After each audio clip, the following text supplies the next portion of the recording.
आज हम सीखेंगे WCDM में कॉल फ्लो कैसे होता है। कॉल अटेम्प्ट होता है तो कैसे होता है, बेसिक जानकारी आज हम जानेंगे कॉल फ्लो के बारे में। तो उसके लिए हमको कुछ टर्म जानना होगा कि जो कॉल फ्लो में नॉर्मली जनरली जो टर्म यूज होता है इसमें कॉल फ्लो में आपको सुनने को आएगा नॉस मैसेज। तो समझ नहीं आता कि नॉस मैसेज क्या है। तो नॉस मैसेज मतलब इसका फुल फॉर्म हुआ नॉन एक्सेस स्ट्रेटम। जैसा कि दिख रहा है कि the functional layer between UE and core network, मतलब जो मैसेज जो है यूई भेजता है कोर नेटवर्क को, कोर नेटवर्क से यूजर इक्विपमेंट का जो रिलेशन बनता है, तो वो जो मैसेज फ्लो होते हैं आपस में वो करते हैं नॉस मैसेज। दूसरा टर्म आता है एएस एक्सेस स्ट्रेटम। इसमें क्या होता है कि इसमें जो जो कम्युनिकेशन होता है, जो मैसेज जाते हैं यूवी और रेडियो नेटवर्क के बीच में, रेडियो नेटवर्क के बीच में जैसे आपका नोड बी और आरएनसी के बीच में, तो मेनली बोला जाएगा आरएनसी के बीच में, यूई और आपका यूट्रेन के बीच में जो मैसेज होते हैं वो एक्सेस स्ट्रेटम, मतलब नेटवर्क को एक्सेस करने के लिए जो मैसेज पहले जाते हैं नेटवर्क को एक्सेस करने के लिए, आपको रिसोर्स अलॉटमेंट के लिए, कि आपको रिसोर्स चाहिए कम्युनिकेशन के लिए, तो वो कहलाते हैं एक्सेस स्ट्रेटम। वो मैसेज कहलाएंगे एएस मैसेज। और जो मैसेज कोर नेटवर्क से कम्युनिकेट हो रहे हैं, यूई कोर नेटवर्क से कम्युनिकेट कर रहा है जो मैसेज जो है, तो वो मैसेज कराएंगे नास मैसेज। आरआरसी प्रोटोकॉल है रेडियो रिसोर्स कंट्रोल प्रोटोकॉल। इसमें क्या है कि मेनली आरआरसी जो रेडियो रिसोर्स कंट्रोल है, ये प्रोटोकॉल मेनली यूज होगा आपको यूवी से आपको नेटवर्क आरएनसी के बीच तक रहेगा, जो है वो कहलाएगा RRC. CM service request connection management के लिए जो सर्विस रिक्वेस्ट जाएगा उसको बोलेंगे सीएम सर्विस रिक्वेस्ट। ये कई तरह का होता है, सीएम होता है, एमएम होता है, एसएम होता है। तो इसमें मेनली अभी कॉल फ्लो में हमको CM service request, connection management service request. फिर प्रोटोकॉल आता है DTAP direct transfer application part. Protocol के बारे में हम डिटेल में बाद में पढ़ेंगे। फिर दूसरा प्रोटोकॉल यूज होता है RANAP radio access network application part. ये आरएनसी से कोर नेटवर्क के बीच में ये प्रोटोकॉल यूज होता है RANAP radio access network application part. जो आरएनसी कोर नेटवर्क से जो भी कम्युनिकेशन करेगा तो वो इस प्रोटोकॉल के थ्रू करेगा। और भी बहुत सारे प्रोटोकॉल होते हैं, लेकिन कंट्रोल लेवल पे यही प्रोटोकॉल यूज होता है। फिर एससीटीपी स्ट्रीम कंट्रोल ट्रांसमिशन प्रोटोकॉल। फिर है SCCP signalling connection control part. फिर मेन टर्म यूज आता है रैब असाइनमेंट रेडियो एक्सेस बेरर। एक तरह से एक कम्युनिकेशन पाथ बनता है आपको जो है फर्दर कम्युनिकेशन के लिए, ये सिग्नलिंग के लिए यूजर प्लेन दोनों में यूज होता है रैब रेडियो एक्सेस बेरर। अगला टर्म है BCCH, ये पहले भी सुन चुके हैं, ब्रॉडकास्ट कंट्रोल चैनल। 3G में ये चैनल है। फिर CCCH कॉमन कंट्रोल चैनल, ये अपलिंक एंड डाउनलिंक दोनों के लिए यूज होता है। BCCH डाउनलिंक के लिए यूज होता है। फिर अगला प्रोटोकॉल आता है NBAP node B application part. ये प्रोटोकॉल आपका नोड बी से आरएनसी के बीच में यूज होता है। DCHFP DCH frame protocol, DCH frame protocol ये क्या है, ट्रांसपोर्ट साइज और ये सारा चीज़ जो है डिसाइड करता है, इसका इंफॉर्मेशन इसके थ्रू जाता है। फिर ALCAP access link control application part. फिर अगला चैनल आता है DCCH डेडिकेटेड कंट्रोल चैनल, ये अपलिंक एंड डाउनलिंक दोनों के लिए यूज होगा। फिर TFS एक पैरामीटर है ट्रांसपोर्ट फॉर्मेट सेट। तो ये जनरल हम टर्म सीख लिए, ये ज़्यादातर कॉल फ्लो में आपको टर्म यूज होंगे, तो आपको पता रहना चाहिए कि ये टर्म क्या है। Transport format set, DCCH dedicated control channel, CCH common control channel. अब आते हैं कि जैसे फर्स्ट टाइम कोई यूवी ऑन हो रहा है या फर्स्ट टाइम नेटवर्क को एक्सेस करना चाह रहा है तो क्या प्रोसीजर होता है, जिसको बोलते हैं या तो लैक अपडेशन बोलेंगे या फिर अटैच प्रोसीजर, कि वो नेटवर्क से अटैच हो रहा है। या तो फर्स्ट टाइम होगा कि सिम फर्स्ट टाइम आया है, या फिर जो है वो है अभी वो कॉल करना चाह रहा है तो वो नेटवर्क से अटैच होगा। तो अटैच होने में क्या क्या प्रोसीजर होते हैं, जैसा कि हम WCDMA में आर्किटेक्चर में पढ़ चुके हैं कि इसमें आपका एक यूवी यूजर इक्विपमेंट हो गया, नोड बी हो गया बेस स्टेशन, फिर RNC हो गया रेडियो नेटवर्क कंट्रोलर, और फिर ये कोर का पार्ट हो गया MSC SGSN HLR। MSC जो है सर्किट स्विच के लिए यूज होगा और SGSN को कम्युनिकेट करेगा जब हमें पैकेट स्विच डाटा के लिए यूज करेंगे। तो मान लेते हैं हम सर्किट स्विच के लिए यूज कर रहे हैं, फर्स्ट टाइम कोई मेरा सिम है वो ऑन हो रहा है। तो फर्स्ट टाइम जब ऑन होता है तो वो अपना सारा इन्फॉर्मेशन जो है, फर्स्ट टाइम अगर ऑन हो रहा है सिम जो है तो वो IMSI नंबर अपना भेजेगा, क्योंकि उसको TMSI असाइन ही नहीं होगा। फर्स्ट टाइम में कोई नया सिम जो है एक्टिवेट हो रहा है तो वो उसमें TMC जो है वो HLR जो है असाइन करता है, फिर MSC के थ्रू भेजता है। तो मान लेते हैं फर्स्ट टाइम सिम मेरा ऑन हुआ है तो वो अपना IMSI और बहुत सारा इन्फॉर्मेशन भेजेगा, नोड बी के थ्रू होते हुए RNC से होते हुए MSC को जाएगा, फिर MSC उसको भेज देगा ऑथेंटिकेशन के लिए, सेंड फॉर ऑथेंटिकेशन HLR को। HLR उस सब्सक्राइबर को ऑथेंटिकेट करेगा, ऑथेंटिकेशन करके फिर वो सब्सक्राइबर इन्फॉर्मेशन कंप्लीट जो है फिर MSC को भेजेगा, और उसका करंट डेटा, क्योंकि जो मैसेज आ रहा है नोड बी RNC होते हुए तो उसका मैसेज एड्रेस भी होगा उसके पास, उस एड्रेस को HLR अपने पास अपडेट भी कर लेगा और फिर MSC को सब्सक्रिप्शन इन्फॉर्मेशन के लिए इन्फॉर्मेशन दे के फिर MSC को रिप्लाई कर देगा। फिर MSC जब ये ऑथेंटिकेट हो गया तो फिर MSC क्या होगा, इसको बोलेगा कि हाँ अटैच मैसेज, फिर उसको नेटवर्क में वो अटैच कर लेगा। फर्दर फिर जो उसको क्या करना है, कॉल अटैच करना है, SMS भेजना है, जो भी हो ना, वो सब प्रोसीजर फिर बाद में होगा, लेकिन सबसे पहले ये सारा प्रोसीजर होता है WCD में अटैच प्रोसीजर। अगर वो कुछ भी नहीं कर रहा है तो लैक अपडेशन भी इसी प्रोसेस के थ्रू होता है। अब डिटेल में जाते हैं हम जो है कॉल फ्लो के बारे में। कॉल फ्लो कैसे होता है, कोई एक यूजर है वो फर्स्ट टाइम कॉल कर, अब यूज़र मेरा कॉल कर रहा है तो कॉल करने के लिए हमको एक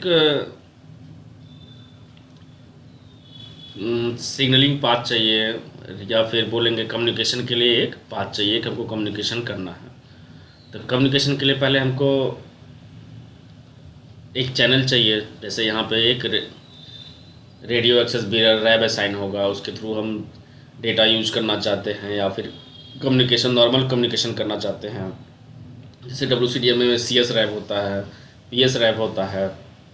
CS रैब जनरली वॉइस कम्युनिकेशन के लिए यूज होता है और CS रैब वीडियो कॉल के लिए भी यूज होता है, CS84, और CS 12.2 kbps वो वॉइस कॉल के यूज होता है। तो हमको कॉल करने के लिए हमको CS रैब असाइन करना है, तो उसके लिए पहले हमको एक पाथ चाहिए, या फिर हम पहले कोर नेटवर्क को एक्सेस करना है, कोर नेटवर्क को कोई मैसेज भेजना है तो हमको पहले एक चैनल असाइन करना होगा कि जिससे हम कोर नेटवर्क से पहले कम्युनिकेशन कर सकें कि हमको करना क्या है। तो उसके पहले ये भेजेगा RRC connect request, radio resource control, वो भेजेगा आपका कॉमन कंट्रोल चैनल पे। वो गया आपको RNC को वाया नोड बी के थ्रू मैसेज हो गया आपको RNC को मैसेज आया, RNC इसको डिकोड किया, फिर वो नोड बी को बोलेगा कि आप इसके लिए एक चैनल जो है रेडियो लिंक सेटअप करो। जो नोड बी को मैसेज आया, नोड बी के पास अगर रिसोर्सेज अवेलेबल हैं तो वो रेडियो लिंक एक फ्री करेगा, सेटअप करेगा, और उसके बाद रिस्पांस भेजेगा कि हाँ रेडियो लिंक सेटअप हो गया उस यूज़र के लिए जो यूज़र रिक्वेस्ट किया था। फिर RNC को रिस्पांस मिल गया कि हाँ रेडियो लिंक ठीक है, फ्री है, उसके लिए एक सेटअप हो गया है। तो फिर RNC यूज़र को मैसेज भेजेगा रेडियो रिसोर्स कंट्रोल प्रोटोकॉल के थ्रू कि ये आपका कनेक्शन सेटअप हो गया है, अब आप कम्युनिकेट कर सकते हो। तो इसको अब एक डेडिकेटेड कंट्रोल चैनल यूई को अलॉट हो जाएगा कम्युनिकेशन के लिए। तो ये अपना मैसेज रिस्पांस भेजेगा RNC को कि कनेक्शन कंप्लीट हो गया है। जो भी सिंक्रोनाइजेशन होता है सब कुछ करने के बाद जो है इसमें और भी बहुत सारा प्रोसीजर होते हैं, तो यूई वापस जो है आरआरसी कनेक्शन कंप्लीट का मैसेज भेजेगा डेडिकेटेड कंट्रोल चैनल के थ्रू, आरएनसी के थ्रू। जब इसको जो है मैसेज आ गया, इसको मैसेज रिस्पांस भेजने के बाद फिर वापस भेजेगा ये जो है connection management CM service request. CM service request ये पहला नॉस मैसेज है।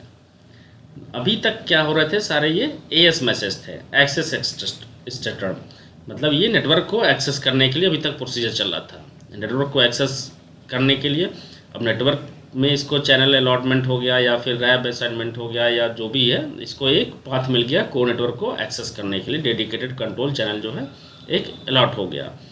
तो ये पहला उस चैनल पे सीएम सर्विस रिक्वेस्ट भेजेगा कोर नेटवर्क से कम्युनिकेट करने के लिए। कोर नेटवर्क से कम्युनिकेट करने के लिए पाथ वही रहेगा, नोड बी होते हुए आरएनसी को आएगा, आरएनसी को मैसेज मिलेगा, आरएनसी उसको फिर जो है एमएससी को भेजेगा।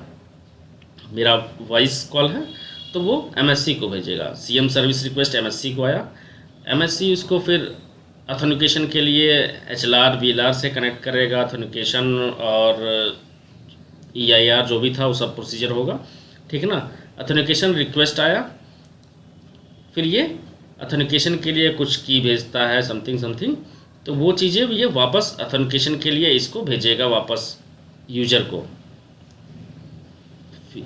आरएनसी होते हुए फिर वापस यूजर के पास आएगा, यूजर फिर उसको ऑथेंटिकेट करेगा, फिर ऑथेंटिकेशन रिस्पांस भेजेगा via node B via RNC, फिर एमएससी को आएगा ऑथेंटिकेटेड रिस्पांस, फिर एमएससी फिर कैलकुलेट करेगा, बोलेगा हाँ यूजर सही है, फिर सिक्योरिटी मोड कमांड भेजेगा एमएससी जो है। इसमें सिक्योरिटी मोड कमांड में सिफरिंग हुआ, इंटीग्रिटी प्रोटेक्शन जो है मेनली इसके लिए भेजा जाता है।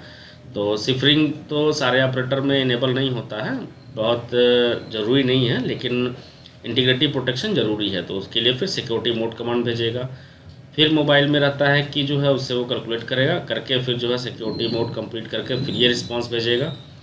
फिर सिक्योरिटी मोड कंप्लीट कमांड जो है जब इसको फिर एमएससी को रिसीव होगा, एमएससी देखेगा हाँ एवरीथिंग ओके, तो फिर उसके बाद जो है जो सीएम सर्विस रिक्वेस्ट इसके पास आया था 6 नंबर देख रहे हैं, तो फिर ये एमएससी बोलेगा हाँ सीएम सर्विस रिक्वेस्ट, उसका जो है कनेक्शन मैनेजमेंट जो है उसका यूई से कोर नेटवर्क से जो कनेक्शन होना था उसको फिर बोलेगा कि ओके अभी ये बात आप जो है हम मेरे साथ कम्युनिकेट कर सकते हो।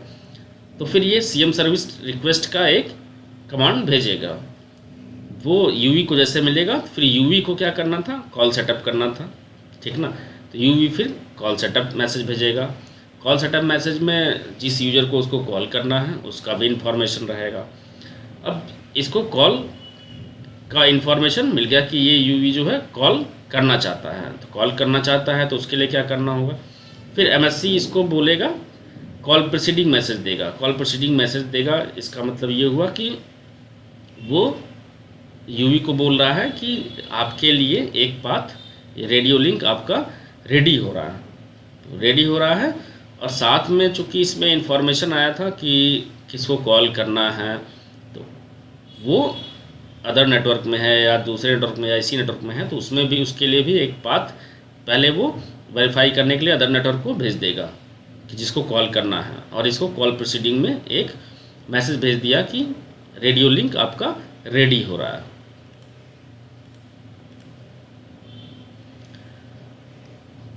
अदर में नेटवर्क में वो भेज दिया जिसको वो कॉल करना चाहता है, उधर एक ट्रंक रेडी करने के लिए वो भेज दिया कि एक चैनल जो है जो एक पाथ जो है उधर जो है इस्टेब्लिश हो सके, जो भी उसका कंसर्निंग एमएससी होगा, एचएलआर होगा, वीएलआर होगा, आगे का जो भी होगा अदर नेटवर्क का, वो चीज़ें उधर रेडी हो रही हैं। और साथ में इधर भेज देगा रैब असाइनमेंट रिक्वेस्ट आरएनसी को। आरएनसी को बोलेगा कि आप इनके लिए एक कम्युनिकेशन पाथ इस्टेब्लिश करिए जिससे वो यूवी से हम कम्युनिकेट कर सकें, जो वॉइस कन्वर्सन वो चाहता है, कन्वर्सेशन चाहता है जिससे। अब रैब असाइनमेंट का रिक्वेस्ट आरएनसी को मिला, रेडियो नेटवर्क कंट्रोलर को, फिर वो भेज देगा